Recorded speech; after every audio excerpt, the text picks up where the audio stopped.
Hey, what's going on? Back with another video, and today we're going to be modifying and reviewing the Albany V-Str. I like this car a lot. You know, when you think of these high-end sports sedans, I think a lot of people automatically think of Audi, Mercedes, obviously BMW. I think BMW is the pinnacle, like the M5 and the four-door M3. And I think a lot of people would pick them first, but the Cadillac Cts-V, even though it's a Cadillac, you think of Cadillac, well, I don't know, maybe pretty refined American brands. Although I absolutely adore American brands, most people would assume that the German brands are always going to be better quality. But despite it being a Cadillac, I still view it as like a brute, as an animal, as something that is unhinged, that, you know, it shouldn't be, which is taking a big, maybe heavy sedan made in America and sticking an LS or an LT engine in it. And that's what I like about it. Now, I don't have a head either. So if I make any stupid points in this video, just look at my character and be like, well, dude, he doesn't have a brain. Some Wizard of Oz nonsense going on. Yeah, so I looked it up. Apparently the Cadillac Cts-V has an LT4, which they say goes in the Camaro Z01 as well as the C7 Z06, which would be supercharged. And I just love that about it. The fact that there is something really cool about saying my car has a Camaro engine or a Corvette engine. And they're very high horsepower too. Too. They don't have, I don't think this is meant to be the CT4V or the CT5V Blackwing, because they're still relatively new. The CT5V Blackwing is, and this came into the game around 2020, January 2020. So I like this car a lot. We're going to get to modifying it. The interior looks pretty good. I would hope, I'm just going to try to modify the interior right off the bat. I really hope we can, because I always viewed Cadillac as having, I know I do this every time, but I always viewed them as having that really nice type of tan look. We'll keep trying. Did that even go through? Then we'll get to the fun stuff. Oh, you're killing me. So I don't think we can. A Cadillac with racing stripes. No. Even though it's a big, brutish American car, it still shouldn't have racing stripes. The wheels on this one I'm actually not too crazy about.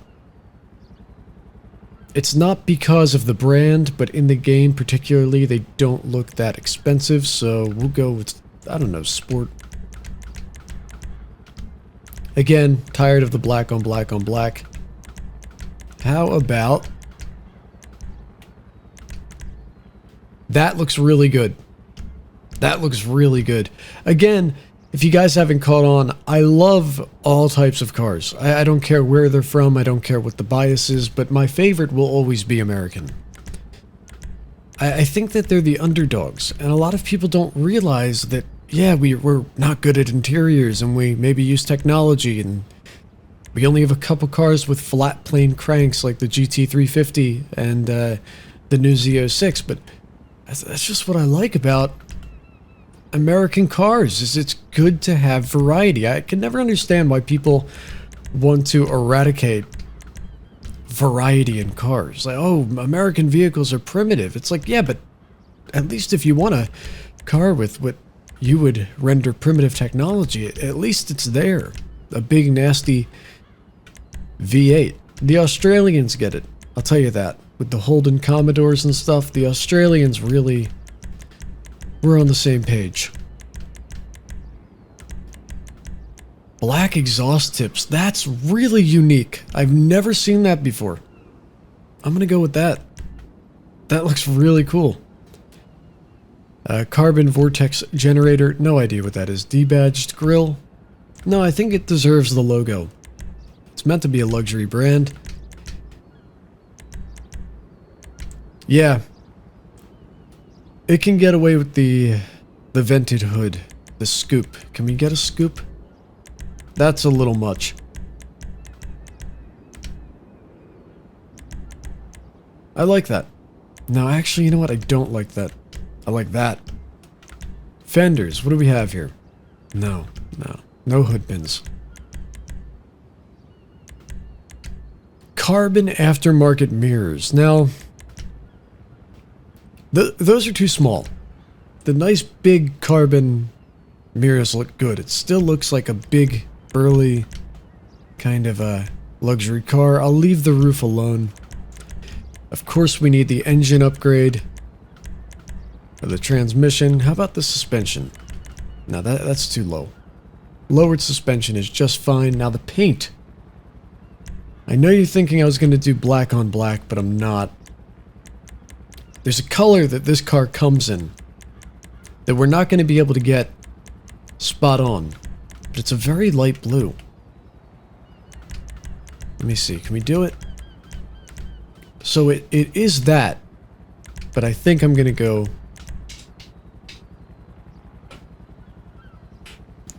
But I think I'm going to go with this one. That's a very rich, expensive looking blue. When I say expensive, it's not just to be, you know, over the top. It's not just to be like, oh, look how much money I have. It's... In the real world, if you buy a car that looks like this, you don't want a paint code that everybody else can attain. Turbo, sure, we'll just pretend it's a supercharger. Do we have any extras? We don't. And let's see what the hood looks like. Did it change anything? Yeah, so what was that, what was the point of even changing the chassis?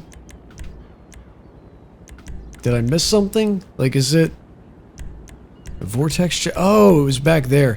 I'm so used to hearing, what do they call them? Like vortex superchargers? But that's a brand name, so I have no idea why I even thought that. Anyway, let's get the show on the road and let's hear how this car sounds. I have a feeling it's probably going to just be a muscle car, but it'll probably sound pretty good. Let's hear it. Oh, a little higher than I thought. Finally, some proper turn signals. Look at that. This car was actually thought out. This thing is beautiful. Absolutely beautiful.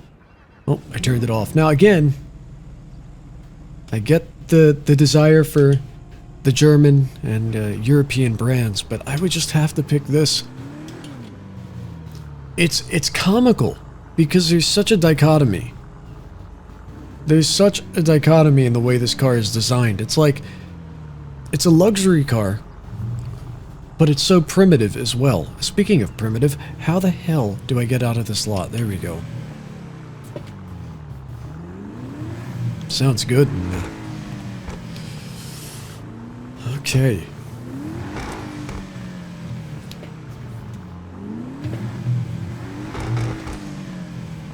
I know you want me to go in the second gear. I will.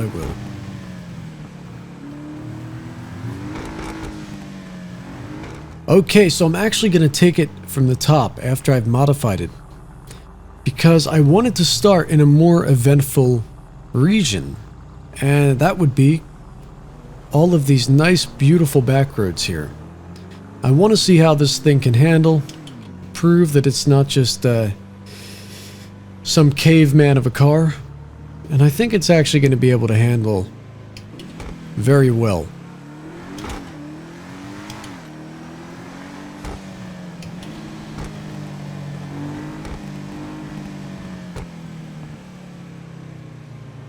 Look at that.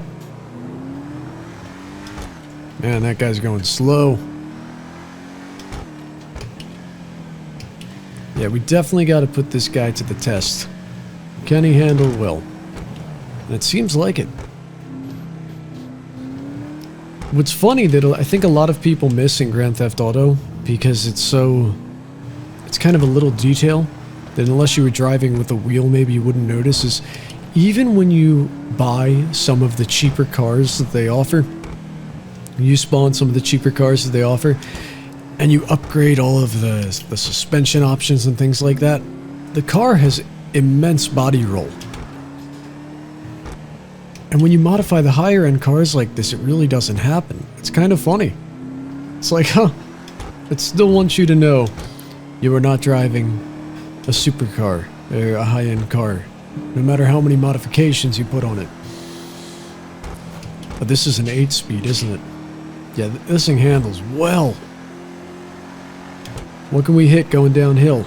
Can we hit 130? It handles really well. It doesn't just give up like the Komoda.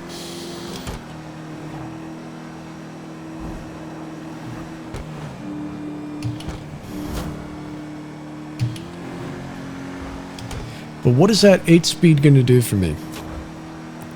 I don't know why they put that in Grand Theft Auto. It's really just... Ooh, Murcielago. There's really no point to it.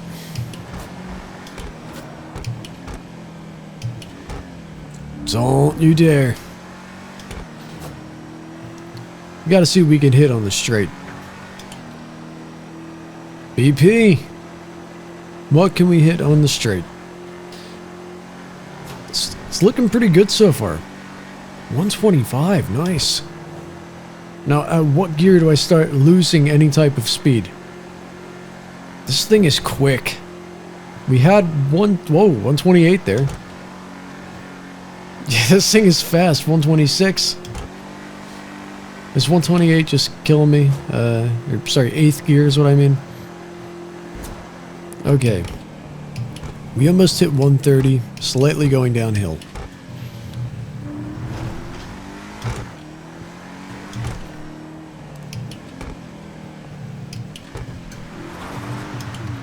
Now, the moment you've been waiting for, launch control. I want to say, I don't know, I'll pick a random number. Can we hit 116 by the end of the runway? 116. Let's go.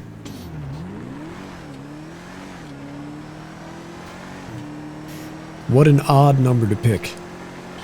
But I'm trying to act like I'm super precise. I'm not. I'm just picking random numbers.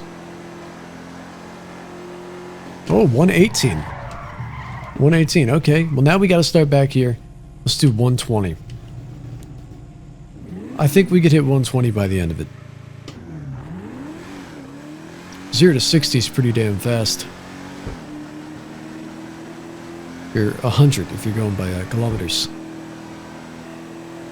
Oh man, I think I set the bar too high. 120, come on. Come on. No, it's not happening.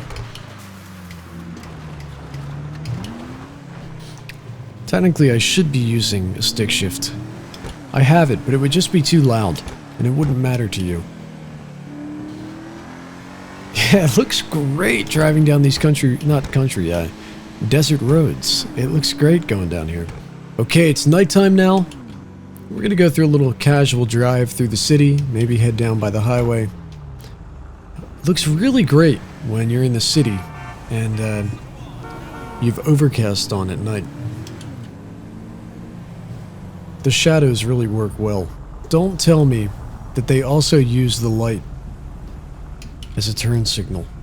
Oh, I hate that. This car was almost perfect. I'm going by my metric for appropriate turn signals, but of course, they kind of overrode the brake light with the turn signal. Dude, get out of the road. Get out of the road. You're not that guy, pal. You're not that guy.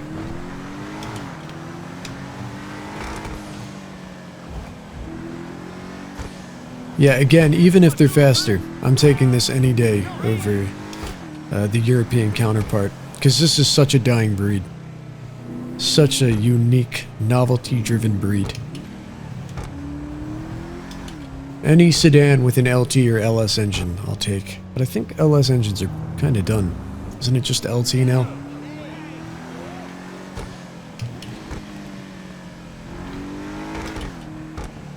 What a sound.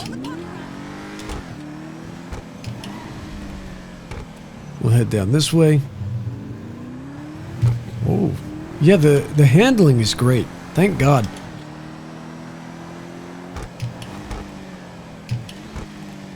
Now, we gotta go for a top speed run. We gotta see what we could hit. And maybe we'll even taunt a guy on a motorcycle. There he is, right there. Come on. Hey, Chief, come on. Let's see if we get a race going. Come on. Little bump. That's fucking expensive! Yeah, I know it is. Not your bike, my car. Okay, we're gonna try something else now. Oh, damn it. Never mind. Just wanted to have a little fun. Actually, this is a very practical environment for testing the high speed, which is escaping. Manslaughter charge or aggravated assault, murder. I think he'll be okay. I only shot him in his calf. I mean, he's not gonna bleed out, right?